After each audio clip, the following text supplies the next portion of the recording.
You guys. Hey y'all.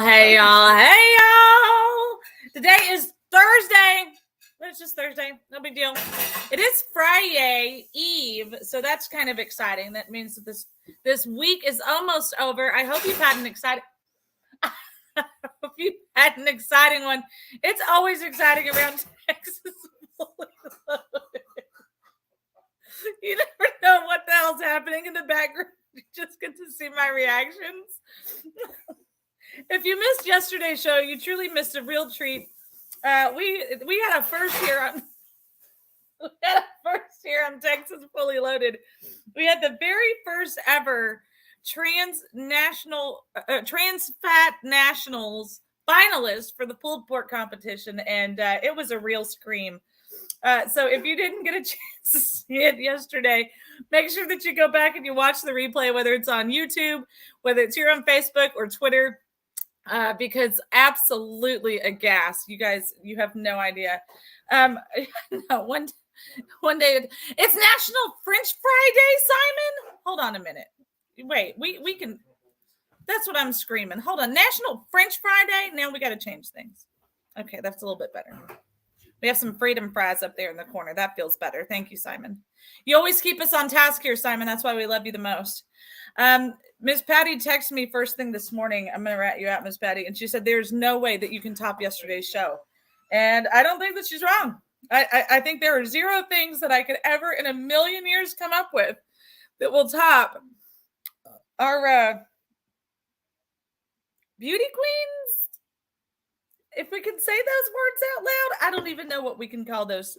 But we really did have a good time, and I do appreciate them so much. I put, because he's the secretary for the show. You have to show your secretary and your right hand man love, Miss Patty. I have to.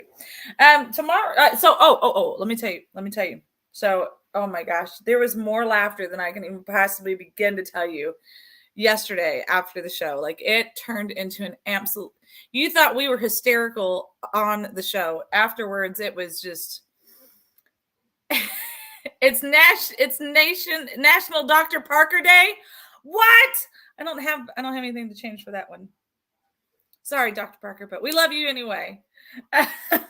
Is it your birthday? Is that why it's National Dr. Parker Day? Anyway, we really did have a good time.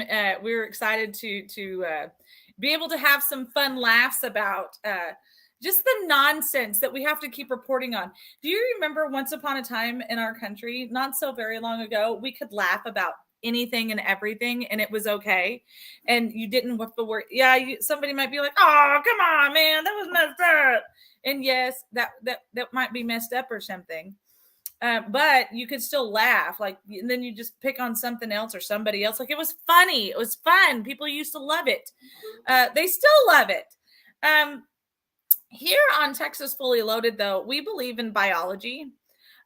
We believe in God, and He created man and woman, and that when you were born as a man or a woman, and when you die, you will still be that same gender, regardless of what you really think is happening, or what you want to think is happening.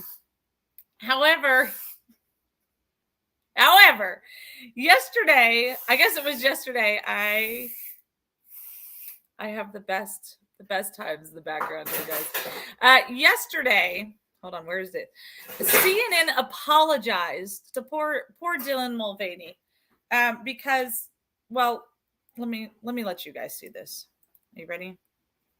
Before we wrap up today, we do want to make an important note. Yesterday, in a segment about transgender influencer Dylan Mulvaney, who was featured in Bud Light's recent campaign, she was mistakenly referred to by the wrong pronoun. And CNN aims to honor individuals' ways of identifying themselves, and we apologize for that error.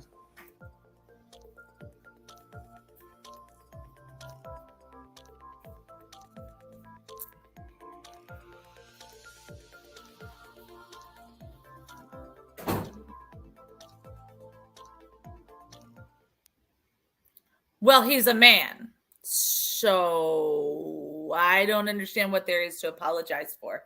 That's like apologizing to a cat for referring to it as a dog. Stupidest thing I have ever watched. But you know what's worse? Is there's been several times that I've watched Fox News and they also refer to Dylan Mulvaney or whomever, fill in the blank, as their pronouns. Can you possibly imagine? I know, Simon. I know. It's this kind of insanity, this kind of ridiculousness that has taken over our country and made it impossible for people to, oh, you know what? I take that back. I apologize. Wasn't there's this thing? It was like our First Amendment, right?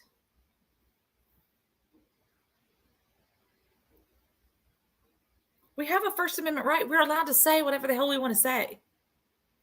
Yes, there's an appropriate time and an appropriate place to say certain things. Yes, sometimes some things may be off color to say. Yes, you shouldn't, there are certain conversations, even though you have the right to say them. My Uncle Scotty used to say, just because you have the right doesn't mean that you have the ability. And don't let your mouth write a check that your body can't cash. In other words, if you want to say something, you better stand beside it. Because somebody's going to make you follow up on that. Don't get too big for your britches. You know what I'm talking about? We've got to get over this crap, folks. It's like referring to a cat and calling it a cat. Well, yeah, that's exactly it. But imagine if you called a cat a dog. The cat doesn't give the cat does not care what you call it. I used to have a friend who had a cat named Dog. I mean, just the fact that this is a national conversation has got to be the most asinine thing ever. What is wrong with these people? That does have a nice ring to it, and we do have a picture with her in a crown. I don't understand. Fox News is doing it. CNN is doing it. Texas Fully Loaded will not give in to the woke crowd. Dylan Mulvaney has a penis and he was born as a man. Therefore, regardless of what he thinks he is a boy. His pronouns are he, him. I love the ones that do the they, them. I'm like, how many people you got up in there? It's very telling. If they go by they, them, I think that is a clear indication that there is something mentally unstable with this one, far worse than the others. At least the others are admitting that there's only one of those, one inside here. The ones that are they, thems, I'm like, how many people they got up? That's a good sign of schizophrenia or multiple personalities, I feel. In fairness, Miss Patty, he does talk about having a penis. So, very uncomfortable. Very uncomfortable. But at the end of the day, the fact still remains. Why in the hell did CNN apologize? And why is Fox News buying into this propaganda and using proper pronouns for these individuals? The reality is these are not proper pronouns because that is not who they are. I can identify as Walter until I'm blue in the face, but at the end of the day, I am not Walter. There's absolutely nothing about me except for my eye color and skin color that resembles Walter. I am not 6'3". I've never been a firefighter. I've never been in the army. I don't have these big old man guns, and I'm 5'3". He's 6'3". I have boobs. He does not. He has guy parts. I do not. Do you see what I'm talking about here? See, there's a very distinct difference. I can't say I am a guy and I identify as Walter West. It doesn't work. Just like he cannot identify as Sandra Whitten. He's not me. This is the people who are allowing this propaganda to go on are giving too much heed, too much credit, too much. Just let's go with their little fantasy to people with multiple personalities and schizophrenia. These are manic. I do apologize. I do apologize, Simon. But we have too many.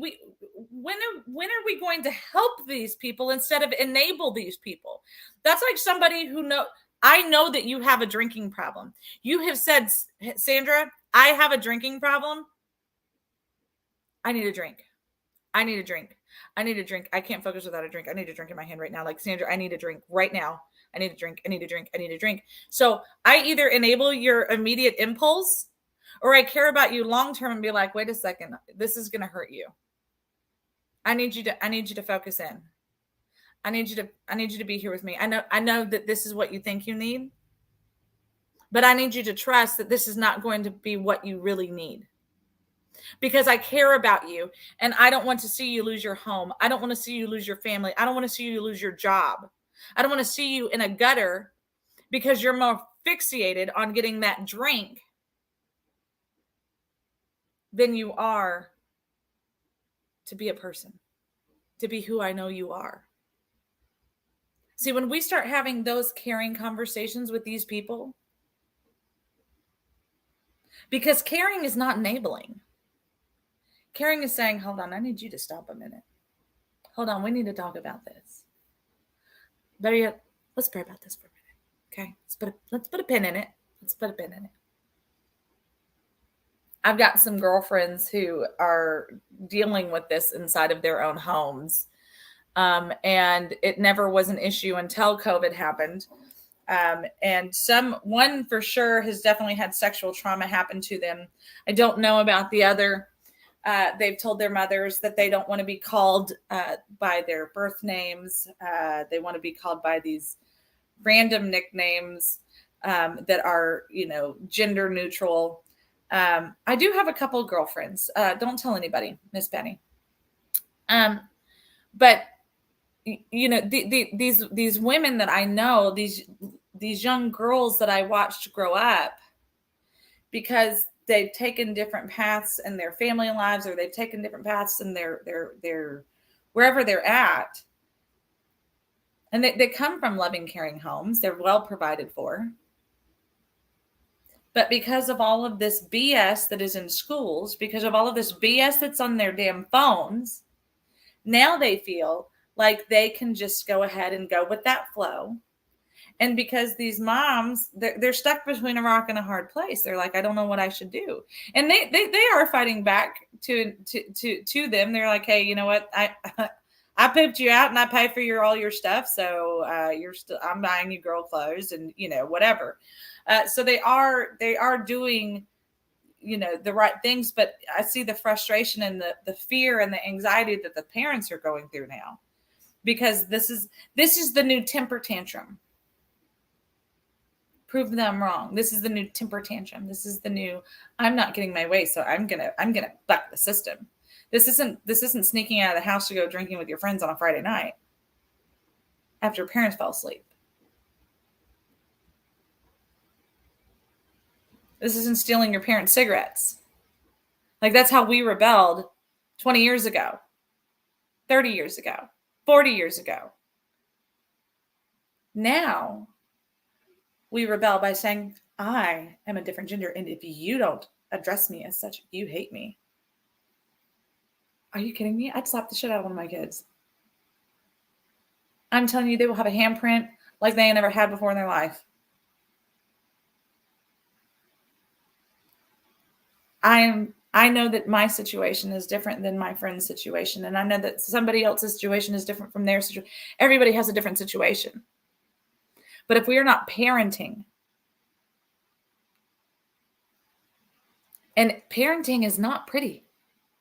Parenting is not soothing tones. Sometimes parenting is screaming like a crazy person. And look, I know I'm not the only mama, because I see the memes on Facebook. I wasn't screaming the first 15 times I said it, right? Why am I yelling? Because nobody listened the first 14 times when I wasn't yelling, when I was being kind about it. When I sent you the text message reminder, when I put it up on the whiteboard, right? Right? Everyone's been that mom. Everyone has been that mom. And if you haven't, shame on you. Because these children need to know who they are dealing with. You know what I'm saying? There was a meme, you see it every once in a while, and or like a TikTok video or whatever, reels or whatever, and the mom is like, I go from holy to hood in like 3 seconds. Honey, yes sir. Yes sir. We go from holy to hood. I don't even have a care in the world to tell you that. But my kids respect me at the end of the day. And I respect my children. Because respect is important, and you have to respect each other's roles. I respect that God gave me those children, and they respect that I became their mother. Are we always eye to eye? Absolutely not. There are days like an hour and a half ago, we went from holy to hood, okay? On the phone. It was not pretty, but that's what children will do to you. It is. That's why I have to get my hair did every so often, and God only knows what color it's going to come out with when I'm doing it at home. But that's okay. That's okay. We got some extra grays. That's the way the Lord intended it.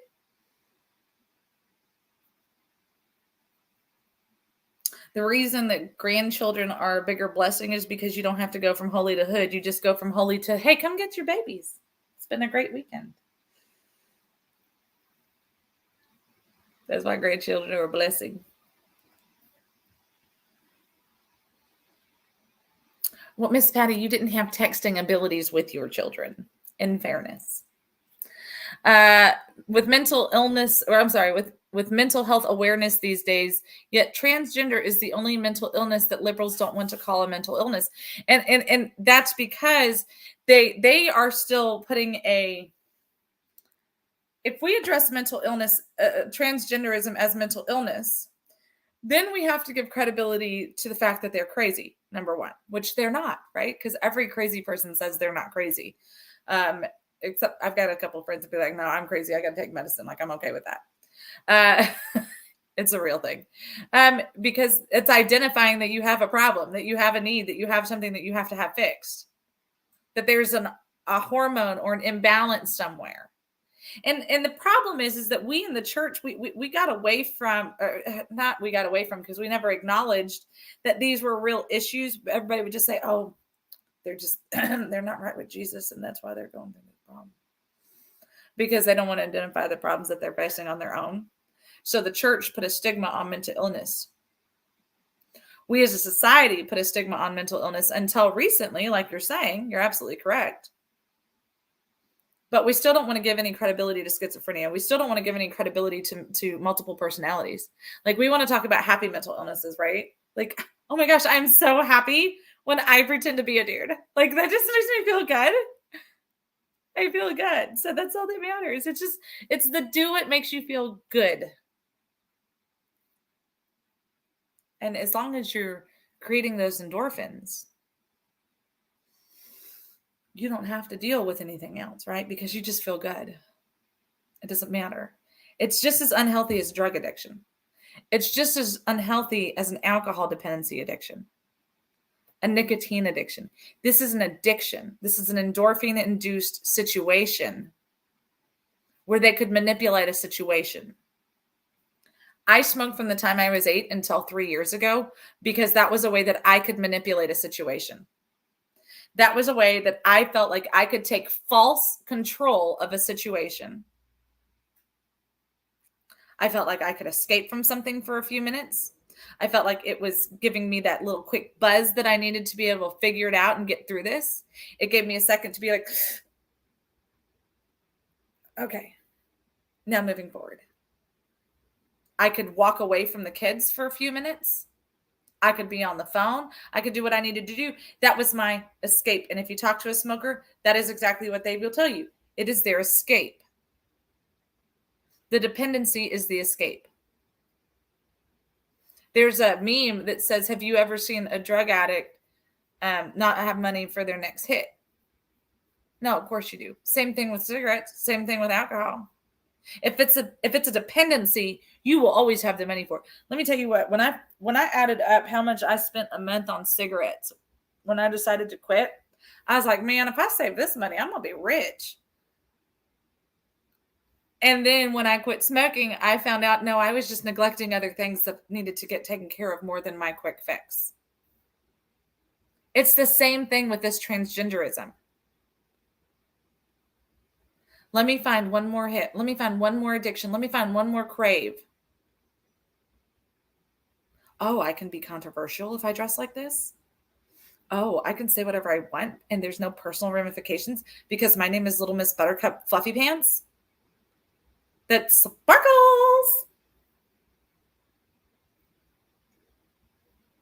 We as people, we have to do better by these people. We have to acknowledge, we have to find a way. And look, every situation is different and you have to find your moment. But you also have to stand up for yourself. You have to determine whether you're going to be a victim to their insanity or not. And that doesn't mean that you don't not love these people or that you can't not have a conversation with them. But look, I appreciate that you feel like you can say that to other people, that you want to be called a man and you're clearly a woman or vice versa. But the person that I know, that's still Susie.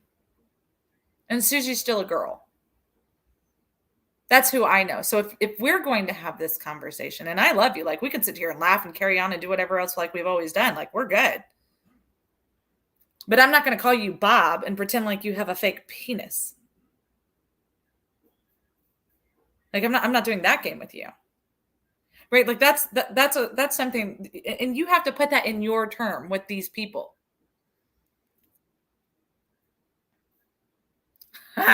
Simon.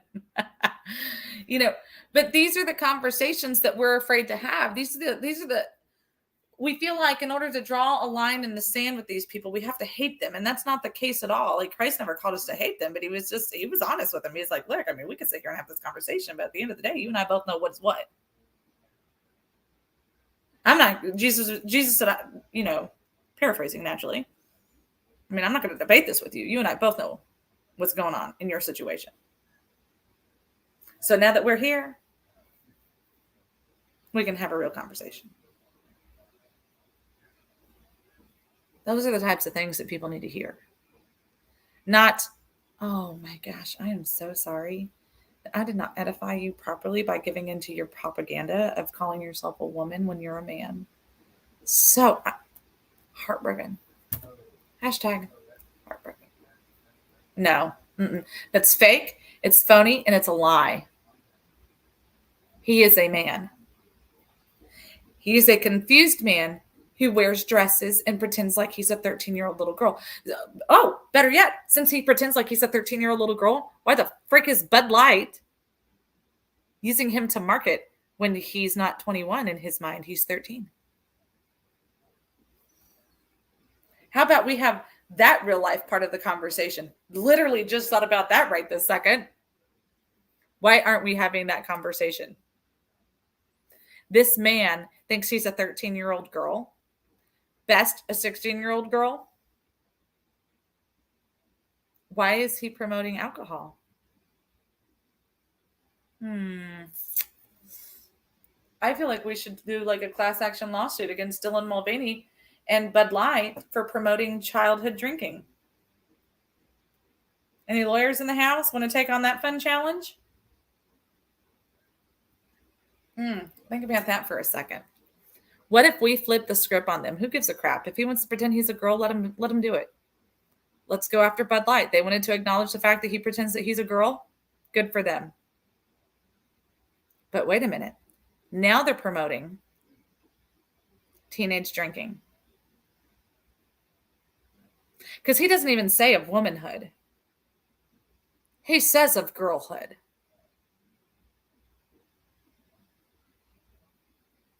Dylan Mulvaney and Bud Light, Anheuser-Busch, should be charged with promoting and enabling child and teenage drinking.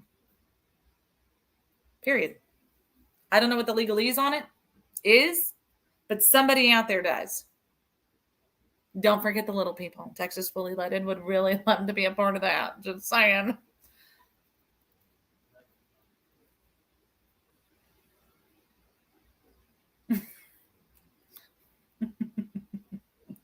They should have listened to Al Bundy.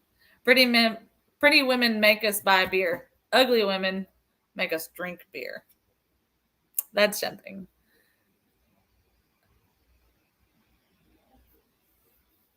They do need help. That's exactly the point. They need help. They need somebody to hold their hand and say, we're going to get through this, but we're going to get through this the right way. Look, I've sat with girls, I've sat with women who have been abused. I've shed more tears.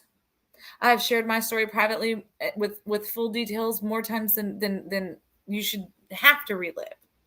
But part of being a survivor in these situations is not getting through it and staying alone, never talking about it again. It's getting through, talking about, just like with AA, right? The sponsors help their people, the new people that are coming into the program, and say, look, this is what I went through. This is what I did when I would wake up in the cold sweats. This is what I would do when I was at a party, or X, Y, and Z, or this is how I felt saying no to that drink for the first time. Absolutely 110,000% smoking was my crutch. I get it. I do. And like 6 months into me not smoking anymore, I had gotten this phone call and I was just irate. I was literally through the roof irate. Like even when I was in my lulls of not smoking, like I would go like a year or two without smoking. I never smoked when I was pregnant with my children. I would immediately have gone and gotten a pack of cigarettes from the grocery store just to get through that crisis. And I may not touch it again for several weeks or even a month or two. But I needed that crutch in that time of need, right? And so the first time I had that moment, that just earth-shattering, I've never been so angry in my life kind of moment, I immediately thought, I'm going to go get a pack of cigarettes. I'll never forget this. I was sitting in Zapata County. Walter was in a meeting with the sheriffs and some others. And I was sitting outside screaming and cussing and just being pissed off on the other end of the phone with who I was speaking to. And for 30 seconds, longer than that, I thought it through. I could run to the gas station. I could get a pack of cigarettes. I could smoke one really quick. But yet, no, you know what? I could probably get a vape pen because then nobody would smell it. And then I stopped and I said, but wait a minute, is that what I really want? Is it going to solve the problem? And as I sat there, and my hands were shaking and I was angry, I realized that was not going to solve my problem. It wasn't going to make it better. It was going to give me a quick fix. It was going to turn into addiction, and I was going to have to hide and lie behind again. And that's not what I wanted. That's not who I was. When people realize that they are hiding, that's why they have to put on all this ridiculous makeup and fake personas so that they can get through whatever it is that they're trying to avoid instead of just dealing with it. They're going to be much better off and much happier. But they have to have people that are committed to being with them through the pain.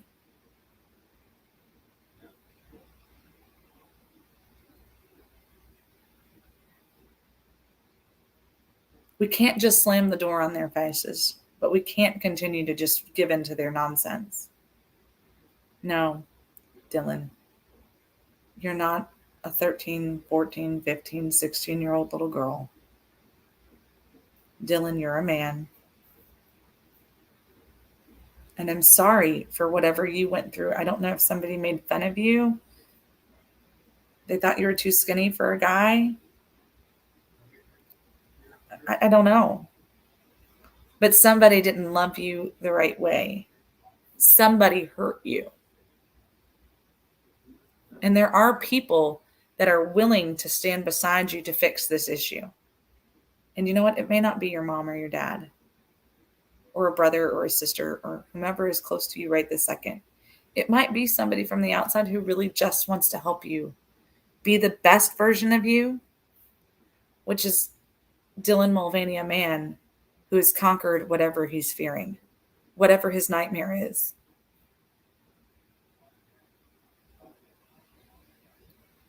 And 30 years later, the nightmares still come back.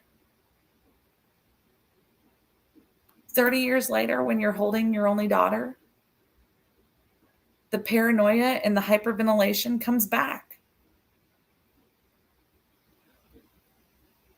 I told the story a couple weeks ago about Charlotte and her little bikini, and it wasn't even like a real bikini. Like it was, just one of those little tankini kind of things with it only showed like that much gap between the shirt and the bottoms. And about the hyperventilation, there was nobody in that pool. There were some other little kids and another mom or two that was there. Like that was it. But when you know what's out there, when you know what's really going on in the world, why would you put your baby in that position?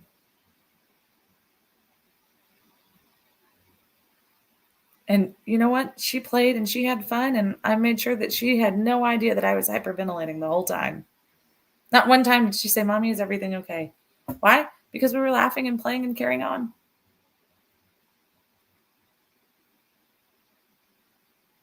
I promise you, I threw that damn thing right in the trash can and went and got her new bathing suit. Because we have to heal and we have to grow, but we also have to know. I don't know if you've gone to see it yet. We were kind of waiting. We had several friends who had not seen it yet, and so we didn't want to talk about it on the show. But we went and saw Sound of Freedom the other night. I'm going to take a commercial break, and then when we come back, I'm going to talk a little bit about Sound of Freedom. So, because Simon, we didn't see what time it was. Just kidding. Yeah, no, yep. You're absolutely correct, Simon. Accurate statement. All right, we're going to take a quick commercial break. When we come back, I want to talk about Sound of Freedom.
are back with a huge thank you to our amazing sponsors, the Montgomery County Tea Party. Don't forget this coming Monday, be at Citizens Grill in Conroe, Texas.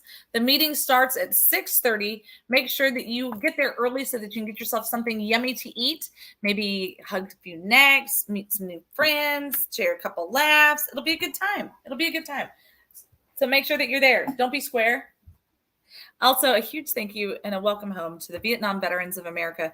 Their service and sacrifice went far beyond a distant shore, and they still continue to serve their communities, their fellow veterans, and their families to this very day. Make sure that you check out Vietnam Veterans of America and see if you can find like a local branch. Go by, bring them some cookies or some box of sodas or something, and tell them welcome home. It really means a lot to them. Also, if you're sick and tired of the big box shopping, and I just realized my banner wasn't going. If you're sick and tired of big box shopping, even online, check out mammothnation.com/#WeThePeopleWork. There you can sign up.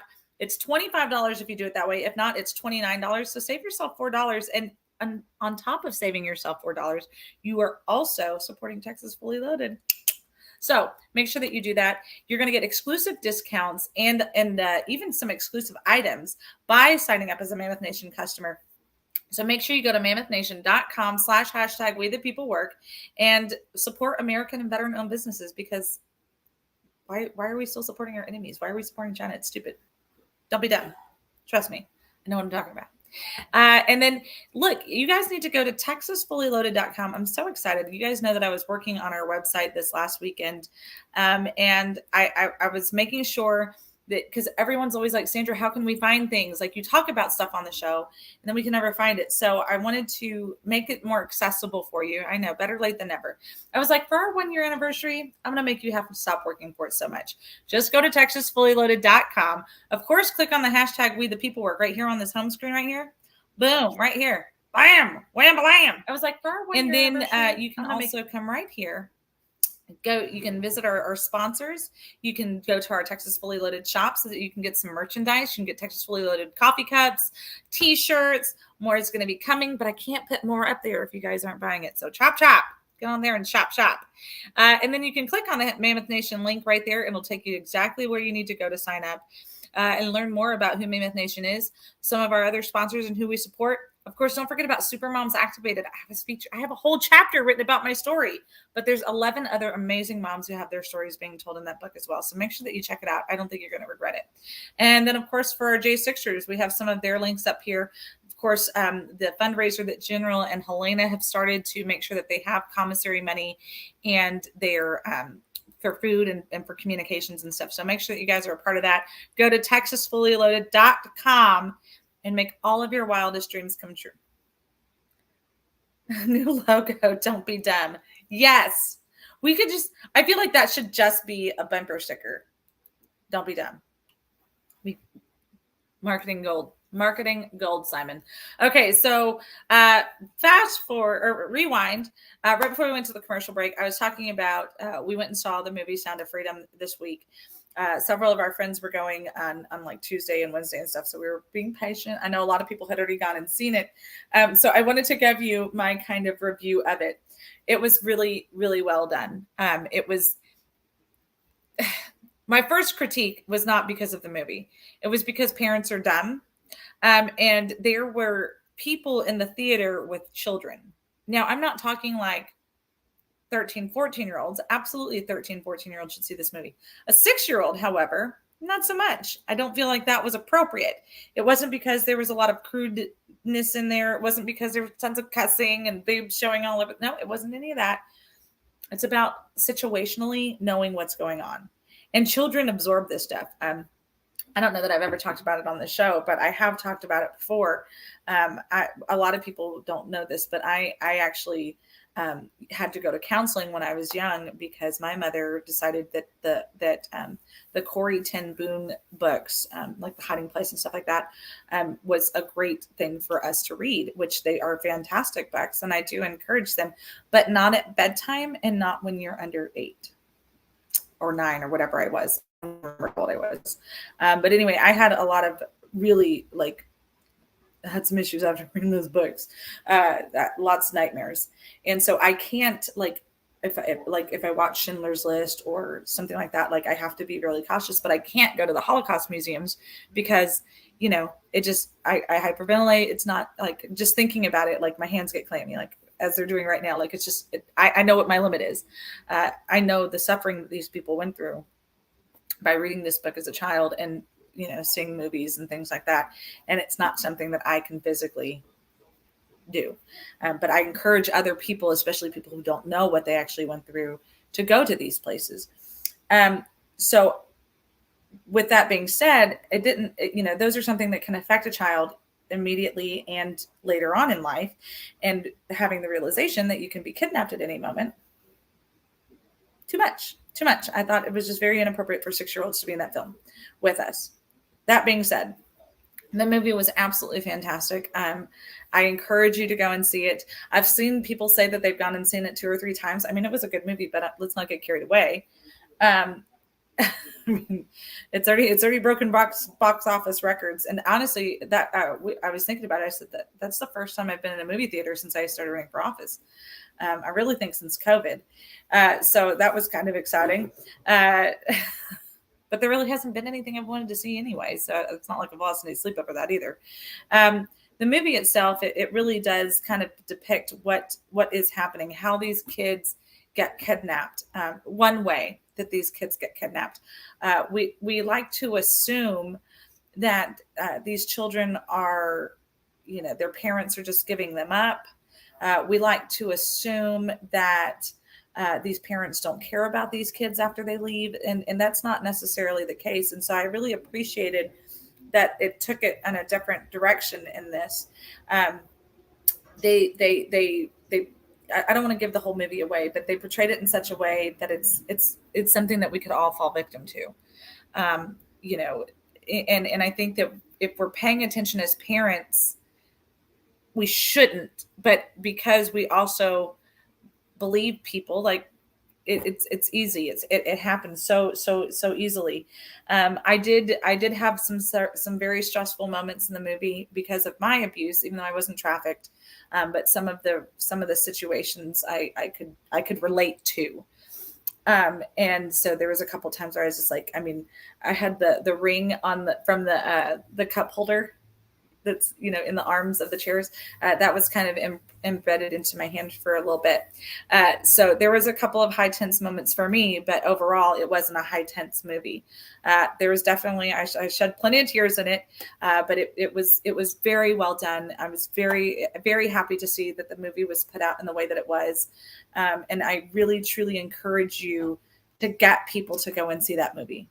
Like, people really have no idea what trafficking looks like and how easily it happens. They don't understand how children can be kidnapped in such ways. And so it shows different ways that it can happen. But they kind of made it concise to one specific story for the purpose of this movie.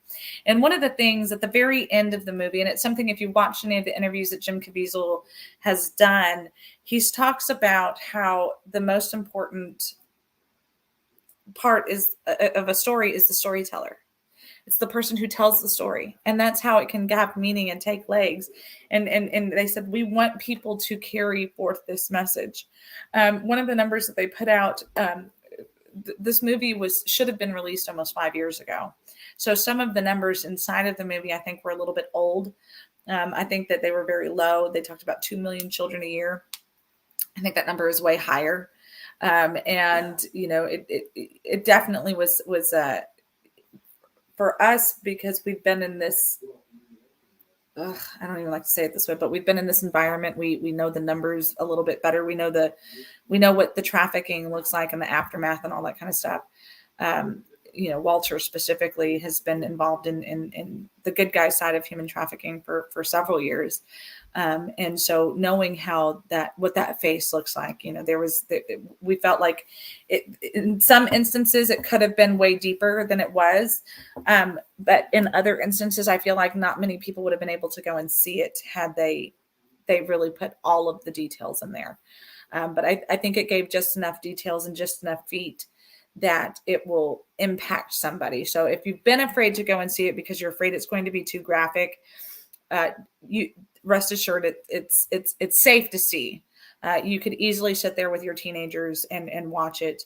Have a handkerchief ready because you will shed a few tears.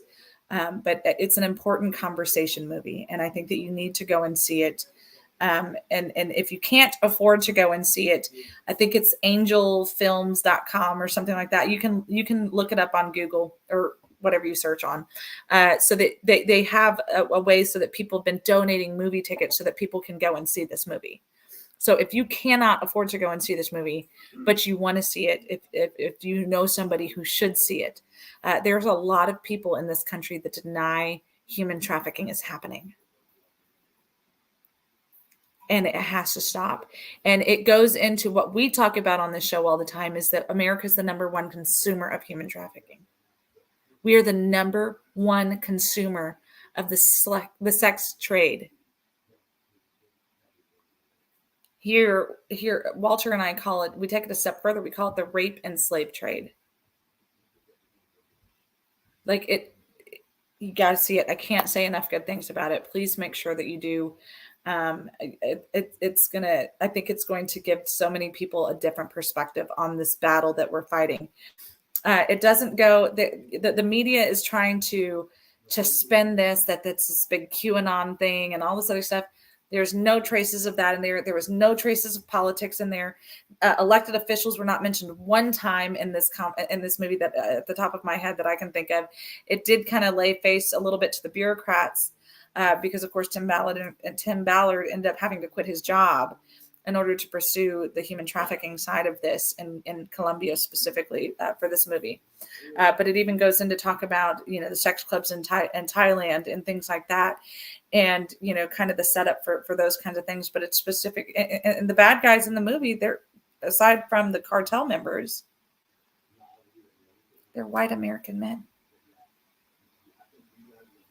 If you go on YouTube, I'm sure you can, or Rumble or whatever, and you start watching some of these videos and stuff about Tim Ballard, or there's another one that Walter really likes, Craig Sawyer. Craig Sawyer. He's a retired Navy SEAL. His daughter was actually kidnapped and was put into the sex slave trade. And she's home now, but now she helps her dad lure these people in, and then they take them out. And so, there are so many people that are hurt by this. This is not just a porn addiction. This is about innocent children. And it kind of goes in at one point at the beginning of the movie, he kind of references the pedophilia art and how they it's just because they're just so beautiful. How can you, all this other stuff. And it's just like, but I really want you guys to go and see this movie. Take somebody who doesn't know. It's not a politically driven movie. It is not about politics. It is literally about saving children. There's no QAnon references. There's no adrenochrome references. There's none of that nonsense in there. This movie is literally to wake people up to what is happening to children across the world, specifically to children in this route from the from South America all the way up to the United States. Please, please, please do your part. See this movie and take somebody else to go see it. I can't say it enough. I absolutely cannot. It was definitely worth it. Whew, I don't know how you really transition from that, but we're going to do our best. Gosh darn it. Yeah, I almost feel like we need to take a commercial break again, but we just had one a few minutes ago. So I'm going to try to kind of do a hard transition. So I apologize, but yeah, is what it is on that. Sorry, y'all. Okay. There is this new trending thing. And of course the guys are not going to be on here with me right now, but that's okay. That's okay. I can go on without them. Okay. Hold on. I got to go to the right page because it's one of those stupid slideshow things. So when I first saw this, I was like, what in the actual heck fires is going on here? So there's this new trend apparently with men. I thought it was women who were posting this. It is not. It's men who are posting this. And it says, I'm submissive and breedable. I am submissive and breedable. Okay. They say I look submissive the way I'm getting bred. So these are the memes that are happening from it. Now, this is where I started realizing that this is men who are posting this. Can women be submissive and breedable too? Or is that just for the LGBTQA plus community? Wow. This one's my favorite. You're not submissive and breedable. Oomphy. I don't know what that's supposed to mean. But you were 15 and need therapy. Absolutely goes right back to the conversation we were having earlier. The inside hook, I guess this is like one of those magazines, kind of like 17 used to be or whatever. Anyway, it says the hottest kind of man you can be right now is submissive and breedable. What? Around the internet, commentators are flipping gender roles on their head to forge a new version of male desirability. Feeling submissive, perhaps breedable. You look like a little fruitcake and need to sit down. I don't understand what this stuff is about. Go beyond telling your bros how submissive and breedable they look. Prove it to them. Is anybody else confused by this, or is it just me? I literally don't know what to do with this information right now. I think if a man said that to me, I would just start laughing and walk away. I'm breedable and submissible or submissive. First of all, I got a lot to say on this, and I don't know how to put it all out there. So depending on how you want to look at this, I mean, are you submissive to God? Is that your submissive? I mean, I'm good with that. I don't understand this. Simon, help me on this because it's making me scratch my head. Why is that attractive? Why is that attractive to any? As a woman, I wouldn't imagine saying that to a man. I can't. I can't. In fact, when Manny and I, when we got married and we were doing like the whole vows thing and everything, and I was repeating after the pastor, and there's that whole line in there that says, and obey, I literally groaned those words out, and the entire congregation started cracking up laughing. And I rolled my eyes and everything. I mean, it was hysterical because, I mean, y'all know me. That's just who I am. And I mean, I can't. It's the rise of the betas. They need to sit back down. They're just fish. Every time I hear betas, that's what I think of, is some damn beta fish that you put in the bottom of like your little plant. Or like, you remember how if you take two male beta fishes and you put them in the little plastic containers side by side and they fluff up at each other? Ain't gonna do nothing. That's all they are. They just some little colorful fish that ain't gonna do nothing. They just look all big and they don't even look big and scary. They think they do. And then everyone's like, oh, look at how cute they are. That's what we should start doing. Oh, look at you. Bless your little heart. You're just adorable. Now go back home to your mama. Let me tell you what, if a grown man said those things to me, that's exactly, oh, you're so cute. You should go on back home to your mama. Is it past your bedtime? Look, women don't have time for these little boys. And nobody wants no little boy. We want a man. Okay? And let me tell you something, little girls watching this show. You probably aren't watching this show because you probably lose your banana peels. But let me tell you what, little girls watching this show. You don't want no kind of man that says that nonsense to you. You want a man who is going to be able to help you build your dreams together. You want a man who's going to provide for you. You want a man who's going to edify you. You want a man who's going to tell you no, even when you don't want to hear it. Because sometimes love is saying no. Okay? You don't want some submissive and breedable man. Mm-mm. Mm-mm. What? No, Simon, no. Look here, if you're a woman who wants a beta, you need to stop. We don't need any more fruitcakes in this world. That's why we got transgenders. We want men who are men. We want men who are spit and like are annoying and make you question your sanity. That's what we want. I don't want some guy who's getting his eyebrows done with me. I want him to be like, baby, go get your eyebrows done. I'll make steaks when you get home. Just kidding about the spit part. That's gross. But I'm saying, like, I don't want you to get a pedicure with me. I want you to say, go get a pedicure. I'm going to go shoot something or be manly or just I'm going to build a canoe or something. I don't know, but not okay. Not okay with that. Yeah, drink real beer, eat barbecue. And then, yes, I'll have the salad that you told me I have to eat too, dear. Like that's fine. But you have to let men be men. Like with not letting men be men, that is why we have a little boy named Dylan Mulvaney who's trying to convince everybody that he's a 13-year-old little girl. Okay, we need real men. Now, real men, and we talked about this on the show yesterday with Carmen.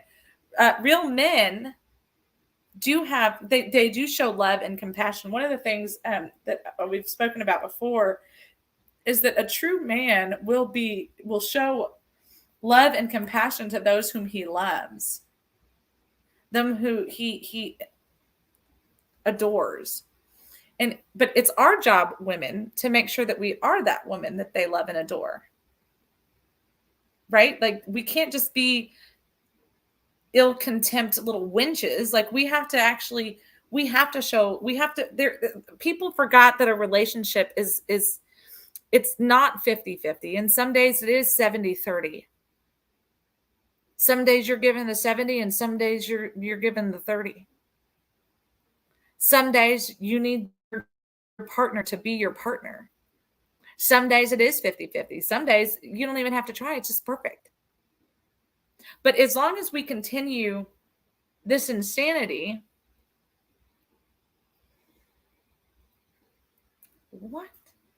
Look here, these little betas. You know what? Hold on. What's that movie? Oh my gosh. Hold on, Simon. Hold on. I got a movie clip. Here it is.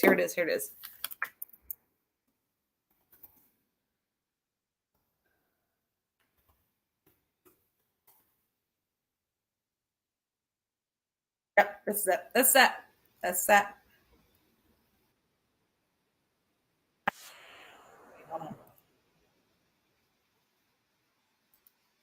Hold on, I'm going to fast forward through some of this. I'm Sandy. So was I last week. Oh, okay. So she's all like trying to come on to him and whatever. He's the cool guy at the bar. He's just being cool, minding his own business. What's this? He called me a whore.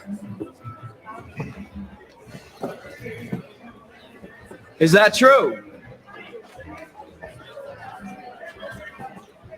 Nobody said whore. She inferred hooker. I meant slut. Hey, that's our sister. She a good kisser? Hey, outside. Pay your check first. I'll pay later. You won't be able to. You think? All the time. You should try it. It's a great joke, but I'm gonna beat your ass. Oh, Sandy, no one is talking to you.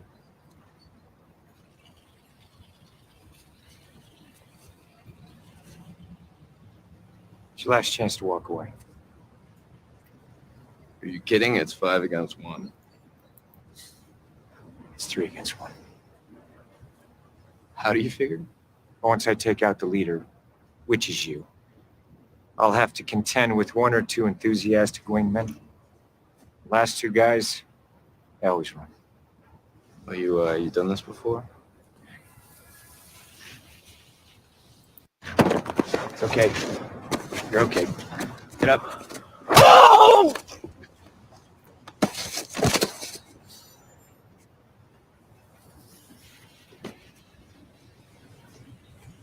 Okay. Now we know who's who. Let's get this done. But you're right. They think they're all cute and cocky, and you're right. They're the ones that start the fight.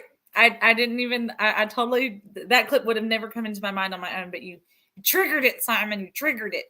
But that's the thing. Like, why aren't we paying attention, right? Not everyone is the life of the party, and that's okay. But you're gonna find your person. You just have to you have to know where to. I don't even say you have to know where. Sometimes you just find your person on accident. But quit allowing men to be sissy men. Men who pick fights are sissy men. A real man doesn't want to fight. Why? Because a real man realizes what's going to happen at the end. Just like through that clip, Jack Reacher's like, I'm giving you chances. Like, I promise you, I do not want to do this. And that other kid just kept picking and kept picking and kept picking. Women, we don't want those men. Do you know why? Because eventually they're going to snap and they're going to end up losing their crap on you. You want a man who knows his limits. You want a man who is content with who they are. Now, that does not mean that you just get this jerk face who's just like, yeah, it's my way or the highway. Like, no. Because a true relationship and true love is not my way or the highway. True relationship and true love is compromise. It's right. Fix your little red wagons. True relationship is doing things that you don't necessarily want to do, but it makes your partner happy. Because but it goes both ways. It's not just one person is constantly having to give. Like, a relationship is balance. It's being equally yoked for a reason. Sometimes they're crazy and sometimes you're crazy, and then sometimes you're calm, and then sometimes they're calm. Like, it's about having that balance. It's about knowing each other well enough to be able to say, you know what, I love you. We're not fighting. There's a line that I use frequently. We're on the same side of this fight. So I'm not really sure why they're yelling. Like, I'm agreeing with you, but we have to do something differently. And sometimes it may not be seen right then and there. Sometimes it's a couple of days later. Sometimes it's a week later. Sometimes the apology is not in 5 seconds. Sometimes the apology is in 5 days. Sometimes the apology is in a way that only you and your significant other truly know. But quit looking for all these kiss-ass yuppie boys, because they don't know what they want.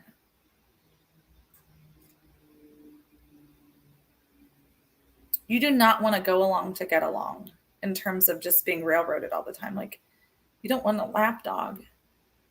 Because, yeah, it sounds great at first and it seems great at first. But you want to be able to have some fun back and forth. You want to be able to be frustrated, but you want to be able to have those conversations. You don't want to have to feel like you're walking on eggshells all the time in your own world. There's a time and a place for things, absolutely, but you have to be able to have that full trust with that person that, you know what, we can be angry with each other. We cannot be okay for a minute or even 2 minutes. And know that doesn't mean that I don't love that person. Relationships are hard. If they were easy, then everyone could do it. But you do not want a beta.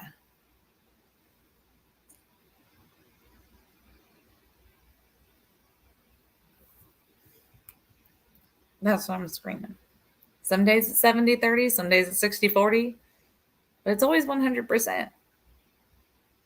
The two of you have to make the 100%. But you don't want no man gonna pedicure with you. That is your girlfriend time. That is your alone time, whatever. And look, guys are gonna be obnoxious. Girls were obnoxious to guys. Don't tell them I said that out loud. Simon will keep our secret. He's trusted. But there are times that I mean, I come up with, y'all won't believe this, but I can come up with some pretty outlandish stuff. And then there's always a trooper in the group. You know what I'm saying? So you just have to learn, ladies, how to compromise. But you have to, a good strong man, a good alpha man, he sees what your weaknesses are and he fills in that gap. And a good woman, I don't believe in alpha women or beta women. I think that's stupid. A good woman, she's where He needs you to fill in his gaps. We were taken from their rib for a reason. We're supposed to be their partner. But just as much as we're supposed to be their partner, they're supposed to be ours also. It's important. It's healthy. It's important that in a healthy relationship, you recognize the needs of your partner on both sides of that. And like, no one person can 110,000% fill every single gap. That's what Jesus is for. Like, that is his job. It truly is. And relationships have their rocky moments, and then they have their stellar moments, and then they have their in-between moments. But you don't want a lapdog. You want somebody who's going to push you. You want somebody who's going to frustrate you. Because when you look backwards, you're going to be like, I might actually be a better person for some of this. I mean, I could probably kill this person 85% of the time. I always tease when you talk about like, I'm going to kill you or whatever. And, or a friend will be like, hey, I got a shovel. Just tell me where we need to go. Like, those kinds of things. There's a line from Robin Hood, Prince of Thieves, the one with Kevin Costner, and the Sheriff Nottingham was getting all angry and whatever. And he's like, I'm going to carve his heart out with a spoon. And he's like, but why would you use a spoon? Wouldn't a knife work faster? And he's like, because it'll hurt more. Make it personal, right? And if you actually pay attention, like people who, not to, I'm going to throw out fake numbers at you, but most of the time, people who kill people with guns, it's not as personal as people who kill people with a knife, right? It makes it more personal. So if you don't fall in love with somebody you want to kill with a spoon, then you're not in love. I'm just kidding about that. Just so everybody knows, I'm just kidding. But that's just the reality of relationships. You have to find the balance. You have to find the fun, and you have to find the compassion. And a true alpha male will have all of those. And it will be his own breed of it. And it will be who his person recognizes. And it doesn't matter what anybody else sees. So that's my relationship tips for the day for all you weirdos out there looking for submissive and breedable. You don't want one of those. You want a man. Okay? That's what you want. You want a man. Submissive and breedable. Oh, Simon. Hold on. We're going to take a commercial break. I'm going to go blow my nose now. We'll be right back.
We are back with a huge thank you to our amazing sponsors, the Montgomery County Tea Party. Don't forget the first and the third Monday, which is this coming Monday, be at Citizens Grill in Conroe, Texas. Our meeting starts at 6:30, so make sure that you get there a little bit early because they do start very promptly at 6:30. Ta-ta. Just as faithful as old Big Bend up there. Dong. Anyway, kidding.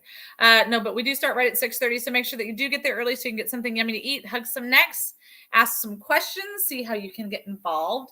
There's always all sorts of amazing organizations in the Montgomery County area that show up there because they know those are where the fighters are, and they know that that's where a great crowd of conservative patriots are at, and they know that they can help, whether it's a cause or whatever.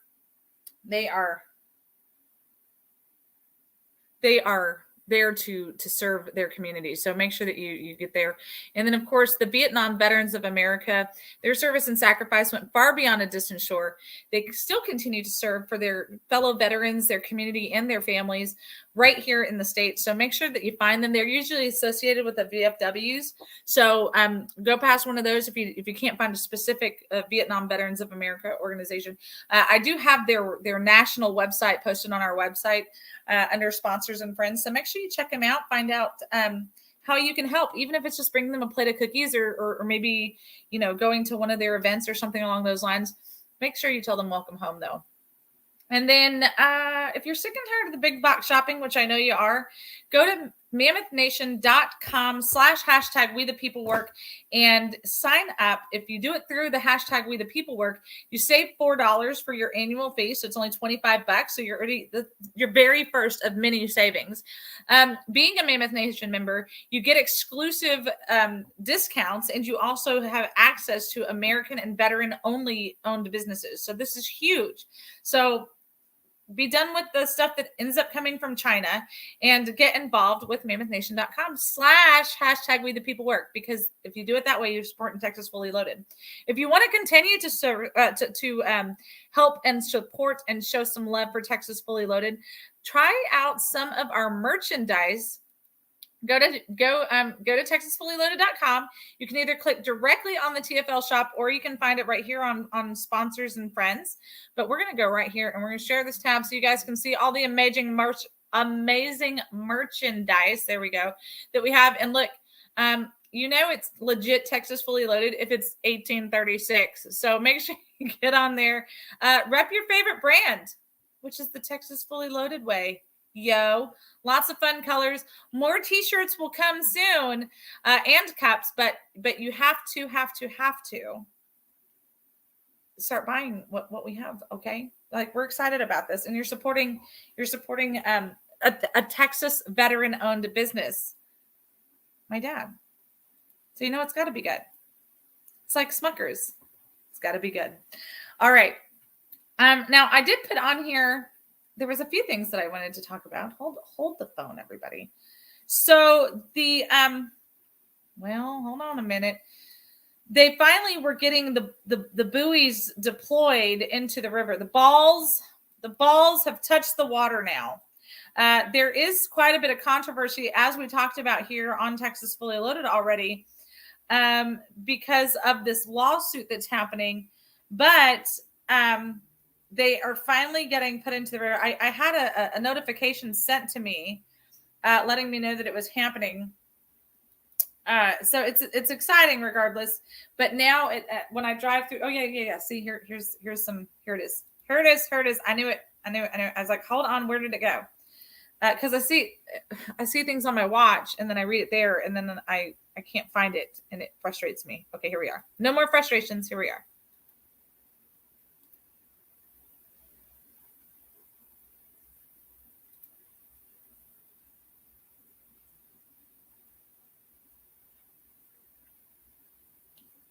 We're securing the border at the border.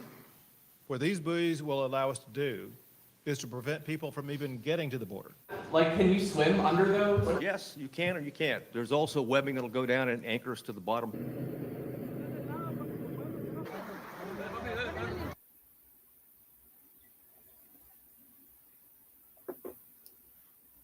So these buoys have this steel linked mesh kind of carpet, if you will, or drape that is anchored into the floor, to the ground in the bottom of the river, to anchor them so that number one, they can't go anywhere, but number two, it has that curtain, if you will, so people can't go through it. Now I showed you guys some pictures the other day. Oh, that's why I couldn't see any comments. Here they are. That's what I'm screaming right now. I think breedable means that you want to hook up. Ew. I agree. Nasty. It does. Yes, it does remind me of the show Wipeout. We have some tomfoolery that we're going to do with permission, hopefully. So we're working on trying to get that all sorted out, because they remind me of the Wipeout balls. Like, as soon as I saw them, like, that's immediately what I thought. There's more balls in the Rio Grande than Miss Netherlands pageant. That's funny, Warren. That is hysterical. I can't wait to share that. I showed some pictures the other day. I have no problem pulling up my big balls pictures. Simon's got his drinking game counter going right now for those of you playing at home. Oh, no, not that one. Hold. Wait for the Betty.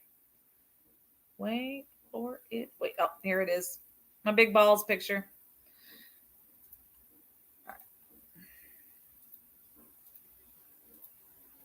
Because I think that, like, seeing it in person, in my opinion, was definitely way different than seeing it, there. And you can tell in the river, like, they're not nothing. Like, they're pretty significant. These little cages, they're not really meant to be able to climb up on, the cages that the balls themselves are in.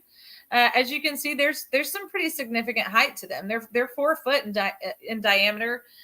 So for me, it was, about chest high, little taller than that. So just to kind of give you some comparison on there. But this one, that's a great picture. Okay. This one, all of the balls have a link, if you will, between them, right? That holds them together. But it has like this little metal guard on them. I don't really know what else to call it, but it has this metal guard on it, and it's very rigid and it's very coarse, and it is quite sharp. Like, I ran my finger across it just to see if it was it doesn't look like it's soft edges, but so I think that if you tried to climb up that and you tried to use that for some footing or for like a hand grip area, that it would cut your hand. And look, here's the deal. This I don't understand the conversation on, well, people can get hurt by it. I'm sorry. Do you have a fence around your house? Do you have? There's people that have electric fences. There's people that have barbed wire fences around their yard. People can get hurt by that. If you're a guy, you know the saying, go pee on an electric fence and find out. Okay. So I don't feel any sympathy for any of these people who are coming through illegally and get hurt. If you do it the right way, you will not get hurt, right? If you climb a ladder the right way, you don't get hurt. But if you climb it like a jackass, you're going to get hurt. Okay. Same with the step stool, same with, really kind of anything, right? Because that's not how it was meant to happen. Okay. That's not how it was meant to be used. If you used a big old knife for an ice cream spoon, yes, it may work, but that's not what it was meant to do. And you could end up cutting your mouth. Okay. And that seems like that sounds kind of stupid. But Sandra, the knife was sitting on the counter and the spoon was in the drawer, and I had to go through some extra steps to get the spoon out. So I just used the knife because it was right here, and now it done cut my freaking mouth. Well, no kidding. Did you? You mean a sharp knife that you used for an ice cream scoop to eat off of cut your mouth? That's weird. I bet if you'd have used it to cut steak, you wouldn't have cut your mouth. And yes, that sounds insane. So does saying they could get hurt coming through the Rio Grande with those balls in them. People could drown. First of all, there is hundreds of miles of the Rio Grande, and we're talking about 1,000 feet. So if you can't find anywhere else to cross, number one, if we want to do things illegally, let's just have that conversation. when I was down there, where's my phone? I'm gonna do what Miss Patty hates, especially with the background on. Let's see if I can do it. I'm gonna see if I can do it. Because it's not gonna let me send the video. Oh, but I could upload it really quick. Hold on. I'm gonna do that. Hold on. Give me 8 seconds. This way it'll be really fast. While we were sitting there talking to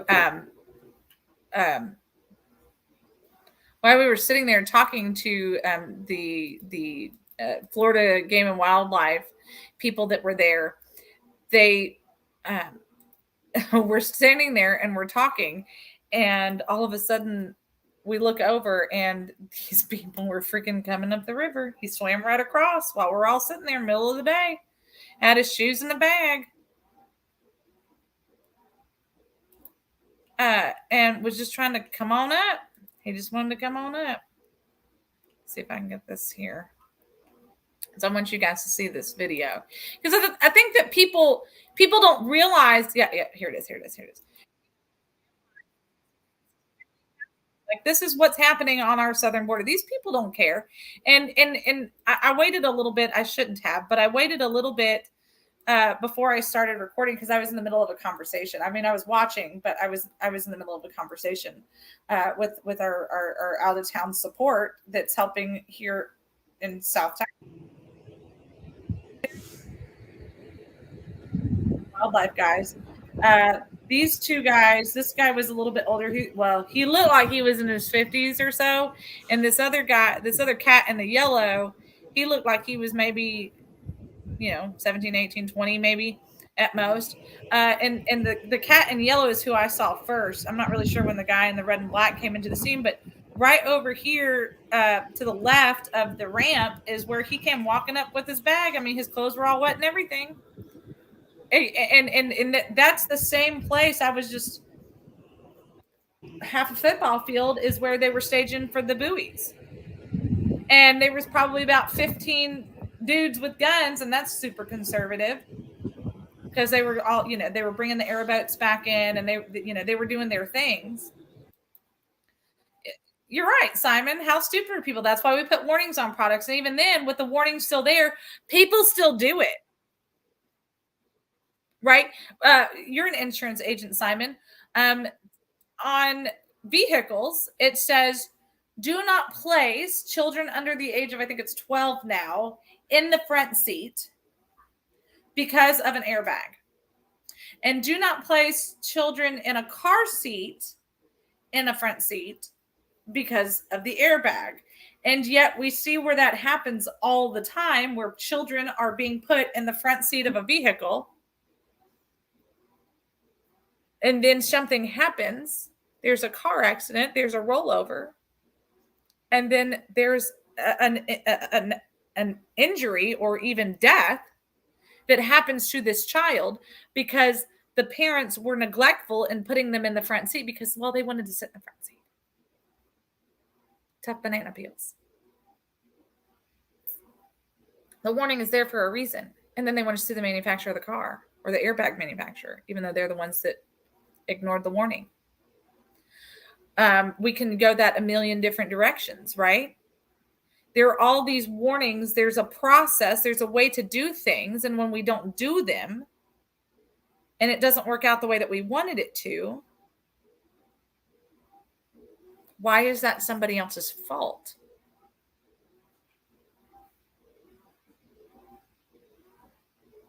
They do think the magic insurance wizard will make things go away. As you should be, Simon. But this is the thing. Like we can, just like the old saying, you can lead a water to horse, but you can't make it drink. This is the same mentality in this. Mike, you got here just in time. I was talking about balls. Oh, okay. You were not expecting that. We were talking about the new buoy system that was just placed in the Rio Grande. It finally made its way into the water, even though there are some people who are trying to throw in lawsuits and injunctions to make it stop. It's happening anyway, as well it should. And we were down there the other day, and I was just showing them a video of people coming up right to where the agents are anyway. These buoys have a system in between each of them to connect them, and it's quite rigid. It's quite sharp even and jagged. These are not small. They are quite big balls. They put big balls in the river, and but people are complaining. They're trying to, first of all, it's only 1,000 feet of balls. Only. Simon, how's your counter going? There's only 1,000 feet of balls, and they're saying that it's impeding the river, and it's not fair. It's hurting tourism and everything else. And I'm like, Oh, it's hurting tourism in the desert. Okay. Simon said his ball counter is broken. Was it Monday show, Simon? I said balls 30 times. Simon turned it into a drinking game, and he almost died. But yeah, so we're talking about the ridiculousness of people who. I made the analogy right before I pulled that video up of somebody who they pull out a container of ice cream and they look around and they see the knife block sitting there. And since that's within arm reach of them coming out of the refrigerator or the freezer with the ice cream, they just use the knife, the sharp steak knife, right, to eat the ice cream with out of the container. And then they don't understand why their mouth got cut up. And it's like, well, I mean, if you'd have taken 2 extra steps. I'm dramatic. I'm dramatic, Mike. You know this about me. Do you do that? No, I've never done that, but somebody I'm sure somewhere has. Listen to the story. So instead of just walking over to the drawer to pull out the spoon, they didn't want to go through the extra steps because they wanted it right now. And so they didn't like the consequences. It's dramatic, but it's effective. I'd agree. Mike's like, this is why we don't have ice cream at the house, and Sandra doesn't know where the sharp knives are anymore. Well, hey, you know, ice cream lasts forever at my house. It goes bad before it gets ate. Good for y'all. That does not happen at the house in Laredo or anywhere else, I imagine, at all. So the best policy is to just not eat it. I try it. Like if I want ice cream, I have to go out and get it, because if I have it at the house, then I'll eat it, and that's how I gain weight, and that's not okay. The Indians over here, they're like, Mike, you would tolerate our food so well, you don't get sick. I'm like, no, actually, I get sick when I go back. And I'm like, you don't understand. Yeah, I'm like, you don't understand all the fake stuff that's in our food. Yeah. No, I've been doing some cooking and here recently, and you know me, I whenever I'm at the house, what I always buy, it's always the organic stuff and everything. So I'm doing more cooking here for home with, and they thought I was crazy. And the best part was the other day, somebody picked up regular cucumbers, and I was like, let me just use them up. So I half peeled them, but left like the little racing stripe down the side. You know what I'm talking about? And then I chopped them up and I put them in like a ceviche kind of stuff. And then they said, hey, what was wrong with the cucumbers? They don't taste like they normally do. Oh. And I said, well, you really want the real answer? You're not going to like it, but I bet you know what I'm fixing to say. And they just stared at me. They're like, tell me you bought regular. It was the regular cucumbers that I bought and not the organic ones that you bought. And I was like, it's a real thing. Was this sparkle and pork from yesterday, or? It may have been sparkle. I do like the nickname Sparkle and Pork for them now. When they were working on all their stuff, they said pork says to Sparkle. I want you to go back and channel the old Silk and Diamond stuff. Like when they first came out. That's what I want this to be like. So that's hysterical that you called them Pork and Sparkle. Oh, Lordy. Spark and pork butt. Hi, Miss Anita. and pork, right? Yeah. So anyway, so we're talking about balls and pork butt apparently. No relation. Texas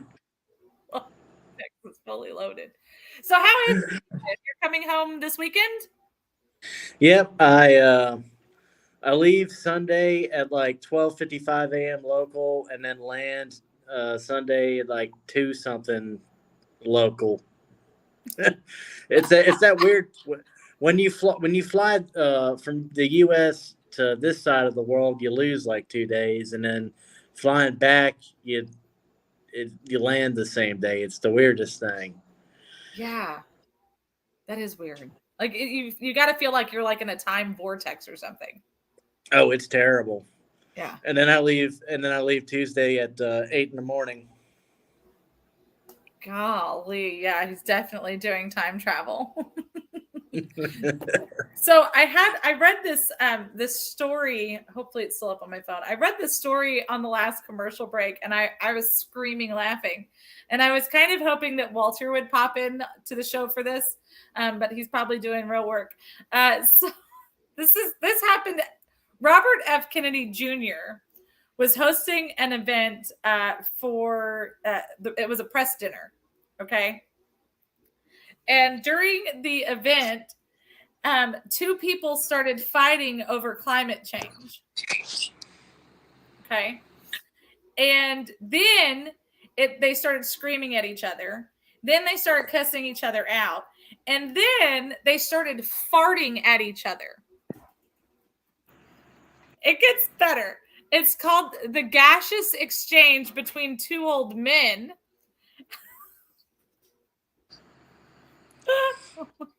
Hold on. It says because he was calling the climate. He was saying the guy who started farting and screaming and starting the fight said that the climate change was a hoax. And the other guy disagreed. And so then they started going back and forth. So this goes on for a while. At one point, the guy starts screaming, I'm yelling and I'm farting. I'm letting a long, prolonged fart at a press dinner for a presidential candidate. Is this not the greatest thing you've ever heard? That's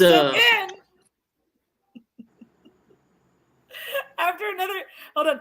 The next day, Dirchert, which is the guy who was farting, reportedly made an apologetic comment to Page 6 the next day for using my flatulence as a medium of public commentary in your presence. I'm going to use that. That's a good line. I guess they were farting on demand. That's well crafted. You can't deny that. But this reminds me of a story from last summer when I was in Iraq. I had to use the bathroom, and as some of y'all may know, in the Middle East, toilet paper does not exist, and they have it's not quite a bidet. It's the same hose that's on your sink, the dish hose. Okay. Is just next to the toilet, and you're supposed to just blast it away. But so I'm sitting there doing my business, adjusting to the local food, and the guy next to me is quite loud, and next thing I know, a flood starts coming over into my stall, and I was like, what the, screaming and yelling and everything else, and it it was quite uncomfortable. I felt attacked. I'm like, maybe he should have apologized to you in public. Wait, hold on. What was the line? He should apologize for using his poopiness as a medium of public commentary in your presence. Well, right then I'd come to a major realization. One, something that like a deep held personal opinion of mine is that the whole Iraq war was largely unjustified. But after that, I was like, yeah, no, you know what? We did the right thing. And then that happened. Interesting. Now, In that moment. In that moment. Yikes. Okay, so Simon just sent us a picture. He said yesterday that he was going back for more screenshots. And I fully believe him, and he did not disappoint. Sparkle and Pork taking over the world one butt at a time. And that is That's awesome. Send that to the log cabins. They'll love it. the new log cabin spokespeople right there. Move over, Jason. You know, I don't think that this show will ever be able to top or recover from yesterday. Top it. Oh, you top it. Silly. That could be their new logo. I feel like Ready Whip Coconut owes Texas Fully Loaded a huge favor because, gosh darn it, nobody knew that coconut milk Ready Whip existed until yesterday's show. So they should be thanking us, I feel. I mean, I'm going to try it. Maybe not from Sparkle and Pork, but I'm going to try it. It's really good. And you know what? You and I have similar, let me rephrase that. We don't have very super similar tummy issues, but we both are sensitive to certain things. And this coconut Ready Whip has made a huge difference. Not that I was a huge Ready Whip consumer in the first place, but I mean, it's good. And there's no bloated and fartiness afterwards. I don't have to worry about interrupting a Robert F. Kennedy's Jr.'s, press thing if they're using coconut Ready Whip. I don't know how I feel about him. I would really love to know his stance on guns. Like, last time I looked into him, well, it was admittedly like 2 or 3 weeks ago. I kind of gave it a Google, and he's like, "My policy position's coming soon." So I was like, "Yeah, that's kind of he's a red running for flag." president and doesn't have that, though. That's an issue. Yeah, I feel like you should know where you stand on the Second Amendment already. Exactly. It's the 2% and the 1% that ruins people. That's not true. We only buy whole milk because it's better for the babies. And there is a lot of the fattiness of the milk that you get in that you don't get in the 1 and the 2%. It's good fat. It's good fat. It's Paula Deen fat, not blue hair fat. Yes, well, agreed. He meant sugary drink, and that's true. But even still, like, some people just have a hard time with our little tum-tums. Speaking of milk, you know what they drink over here that's absolutely insane to me? Normal to them. They drink buttermilk, like the stuff you fry chicken with, make pancakes with, biscuits, all that stuff. They drink glasses of that. Yeah. Buttermilk? When they first get buttermilk, when they first gave it to me, they were like, "Here, try. It's very good buttermilk. You must try." I'm like, I thought it was like a mistranslation, and it was just gonna be like a super fatty milk, which I'm all about. Yeah. And no, it was buttermilk. I took one sip. I was like, that tasted like pledging. Yeah, no kidding. Like, buttermilk is for frying chicken or making pancakes or something like that, but not for chugging. No. Speaking of chugging, how many of them Bud Lights did Sparkle and Pork go through? I saw they had Tall Boys. They did have Tall Boys. They did. Afterwards, Pork goes, that was the nasty thing. He goes, "I can't believe I took a sip of that. That stuff tastes awful." So it wasn't. Admittedly, I've still not abandoned my Busch lattes, but I have been steadfast in my ban of Nike since Kaepernick. Here. Not even a damn sock. No, agreed. I have a bathing suit top that I wear sometimes, but I bought that freaking like 10 years ago. That's it. Yeah, I mean, like, I'm not And, like, about like this destroying my own property because I don't agree with the company. I agreed. just won't buy anymore, you know? Exactly. Arthur's got some of his brother's hand-me-downs and like the hoodies and stuff because the boys love name brand hoodies. And so that was like Arthur started cycling in a Nike hoodie, and I was like, ugh.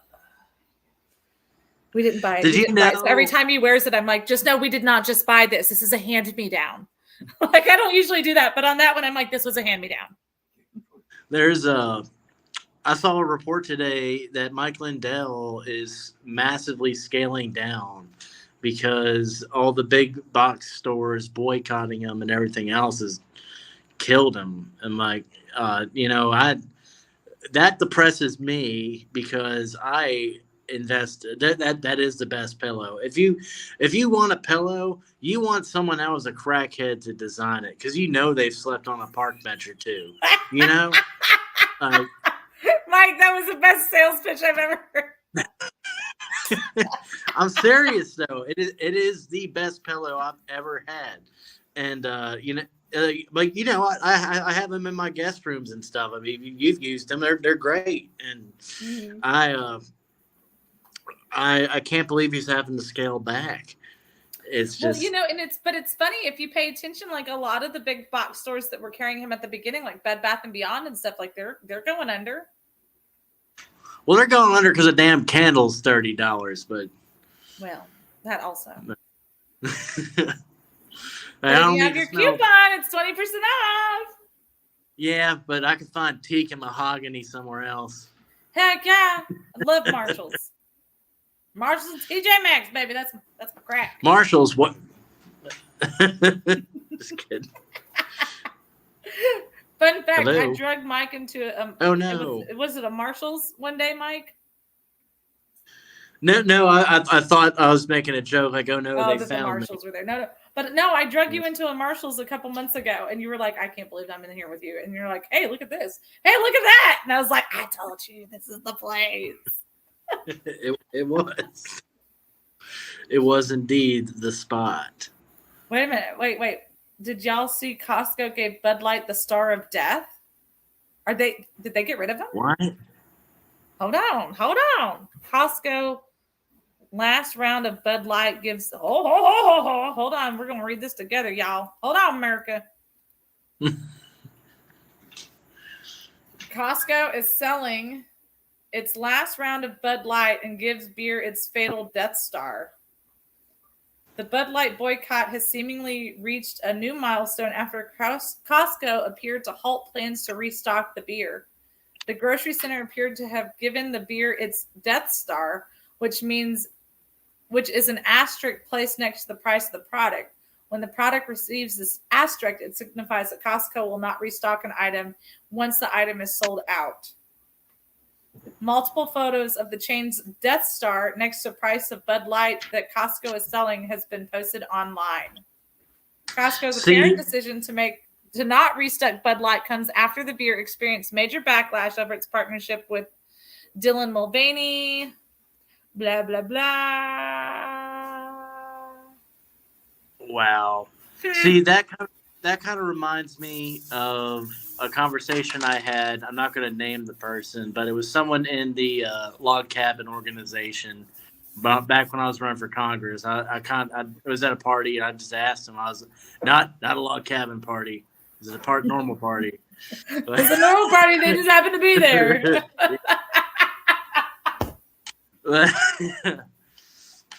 Sponsored by Astroglide, but just kidding. I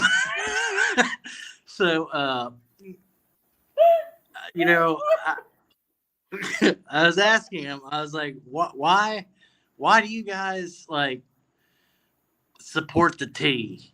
Like what's up with that? I'm like, honestly, I hold a advanced degree in cell molecular biology, right? So I'm like, it's like 1% of the population. It is a mental disease, and it's not that big thing. It's like, well, we got to fight for everyone. I'm like, no, you don't.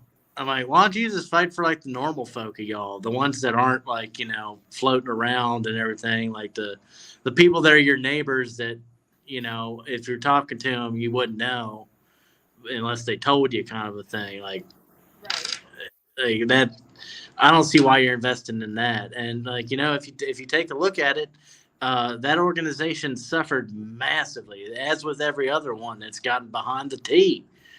Yep. It's just insanity. Those people need help, and we honestly need to help them. I know they're easy and honestly fun to make fun of, but we do need to kind of try and help them out, because they're being lied to and manipulated. A lot of them, mental illness builds through generations, and it's usually sick parents that push it on their kids. And the kids are predisposed to it through the mental illness piece, anyway, is what I mean by predisposed. And the parents just push it over the edge, and it's sad. Like, look, Jeff Younger's ex-wife. She ain't sane. Not even a little bit. And I mean, think about the damage that she's doing to her children.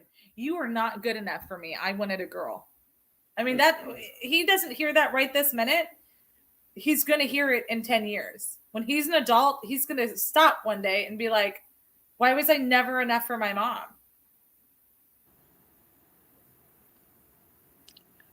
I'm trying to, sorry, I was trying to see if I got something on my face or if that's the light. I think it's the light. All right. Mike got a little Metro on us, checking out his eyebrows there. How you doing, ladies? Now you should see my hair. My gray has gotten insane on the sides. You know me, I normally rock the low haircut, but hopefully you men are listening that the super short hair is not attractive. I mean, we don't want long locks, but not super short hair. No, I mean, I do the super short. That's my thing. I know you do. But it drives me crazy. I remember that time I first met you. I came down to Laredo, and I just had a fresh haircut and gelled my hair, and didn't even think about standing out in the sun, Laredo, in a freaking black suit for 8 hours. Poor Alan West. I mean, that must have been even worse for him. Yeah. That was a hot day. And that man can sweat. Just so you know, you're being recruited now by Miss Patty to join Sergeant Pepper and Sparkle. Simon corrected her and said they're now Sparkle and Pork with a Q. And now they're trying to come up with a name for you. Oh, I'm so down. Yeah, that would be. It's going to be like my frat days all over again. Super short hair is not attractive. What are the people at the chamber going to say? Look, I'm just saying, if it's too short, just go bald. Just shave it all off. Why are you doing that? It's weird. I don't like it. I was not a huge fan. It's one thing when guys are younger, military college age, and their hair's nice and thick. But, I mean, it's just, I don't know. The older you get, the super short, it makes y'all's head look big. I agree. And I have, massive temples. So, I gotta find the right hair cutter. I go to, Sports Clips or, Cheap Cuts, whatever it is. And sometimes I get real lucky, usually an Asian woman, and she knows, just how to taper the temple to make me not look like a freaking alien. Miss Patty, absolutely not. He will be banned from the island.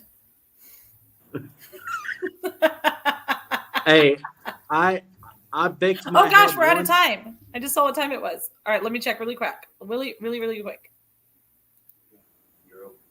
We are overtime. Yeah, we're overtime. We'll have to do it tomorrow. All right. We love you guys. Tomorrow's FRI-YAY. Don't forget we're going to have our J6ers on, so we'll talk to you then. Bye, y'all. Awesome. Love y'all. Thanks, Mike.